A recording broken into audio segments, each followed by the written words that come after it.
Well, your boy Tua Tagovailoa, he's got the Georgia gear on. He's got the Georgia gear on. Uh, Pretty frightening picture, I'm sure, for him to take from someone that you don't know this person's name, but I'm going to explain kind of the back history on this. This is a fun story. Georgia beating Alabama in the national championship game not that long ago. Make sure you're picking up DAWGSTRUCTION. This is a picture from that game, and this is a book that you're going to want to grab. And poor Tua. Tua is not going to want to go to page, let's see, where does it start?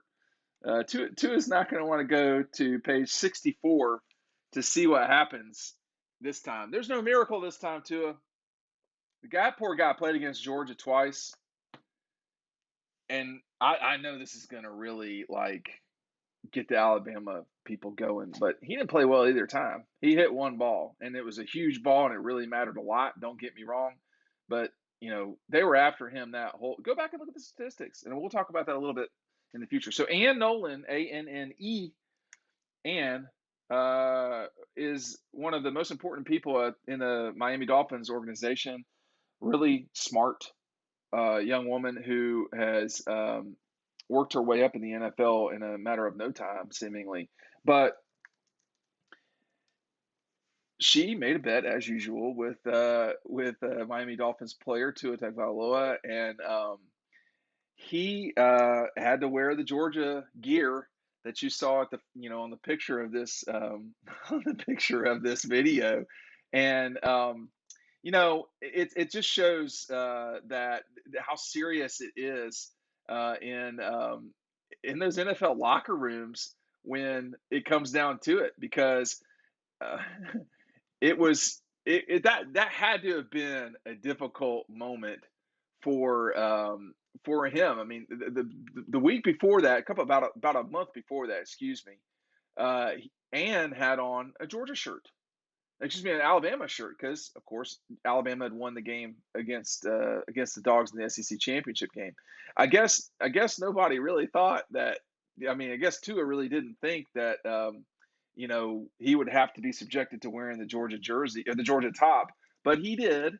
The poor guy, and he, good sport. We've seen this before. Trevor Lawrence having to do this sort of stuff. I would just stay away from, betting against Georgia here in the near future, only because I'm not sure they're going to lose a lot of games. But this is what they do. But now listen, Ann Nolan worked at Georgia for an extended period of time, and she was I don't know who Claude Felton is, probably, but she worked for Claude Felton, who's a sports information director, and then went on to the NFL. And she's done a remarkably good job of climbing the ranks um, in that organization. But if you look at, I want to get back to Tua real quick, because if you look at what he did in 2017 in that national championship against Georgia, um, 14 of 24, three touchdowns and an interception. So that final touchdown obviously was really big deal, but that he wasn't exactly lighting Georgia up. And then you look at the next year and it's ugly. He was 10 of 25, a touchdown and two interceptions. So he got sacked twice in that game. I very much recall the being on the sideline for the SEC championship game and him getting hurt, which was he came into the game banged up. Okay, but DeAndre Walker, Jonathan Ledbetter were all over him the entire first half. And when he got his ankle rolled up on, I can't remember how that happened. I think it was Ledbetter. I'm not sure, but it was either Ledbetter or Walker. Um, he was scared to death from that point. But I think he was scared to death during the beginning of that game. I mean, he was hopping around a lot. And I get why you'd be nervous playing a defense in the 20. I'm talking about the 2018 Georgia defense. This is three defenses ago for the Dogs, but they were getting pressure on him consistently. Obviously, going 10 for 25. You know, it was a rough night for Tua. So I wonder if he kind of just jumps a little bit whenever he sees Georgia out there. And I think to some degree, he's a young man, but I think there's a lot of Alabama folks that if you were listening to Paul Feinbaum's show, you'd have thought Georgia had really not much chance to win the national championship game in 2021. Talking about the folks that were calling in, not necessarily folks who were experts or whatever. Obviously, Las Vegas had that game as Georgia being a I think 3 or 3.5 point favorite. I have to look that up. But the Alabama folks just weren't believing it. I wonder if Tua was the same way. I wonder if he, even though he's been through many games that they've lost and everything, I wonder if he thought there's just no way they can lose. There's no way they can lose to Georgia, and we'll just see how that goes as time goes on. The thing about Tua in 19, excuse me, in 18, because they did not play for the national championship in 19. He got hurt, and he has some durability issues, or certainly did in college.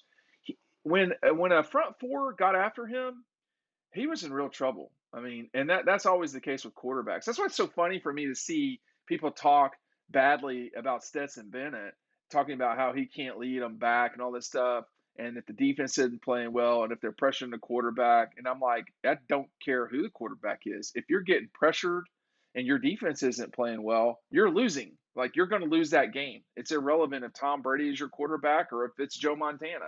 So, and we saw that with Tua. With Georgia, if he doesn't get knocked out of that game against Georgia in 18, Alabama loses that game, and they go on to play in the playoff for sure, I would say. But Georgia goes too. Georgia should have been in the playoff that year anyway. Period. No, Oklahoma should not have been in it. I don't think Notre Dame probably should have been in it over Georgia, specifically those two schools. But when you saw the pressure that he was getting from Clemson that year, 2 interceptions, one was a pick six. He got sacked, but he was pressured constantly. He had -9 yards rushing.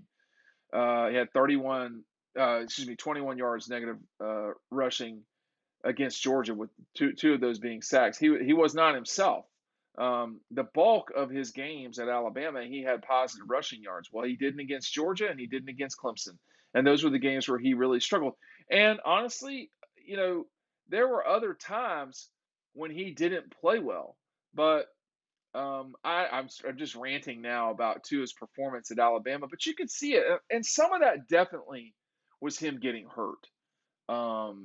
It was definitely him getting hurt in 18, and he just wasn't. I mean, he just wasn't the same guy after that. Everybody loved him, and obviously the run that he had at the beginning of 19 was really important.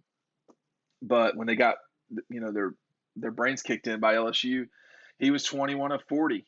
So, if your quarterback doesn't play well and you're allowing 46 points, you're going to lose. It doesn't matter who your quarterback is. They can be a first-round draft pick. Look at Matthew Stafford against Alabama in 2008.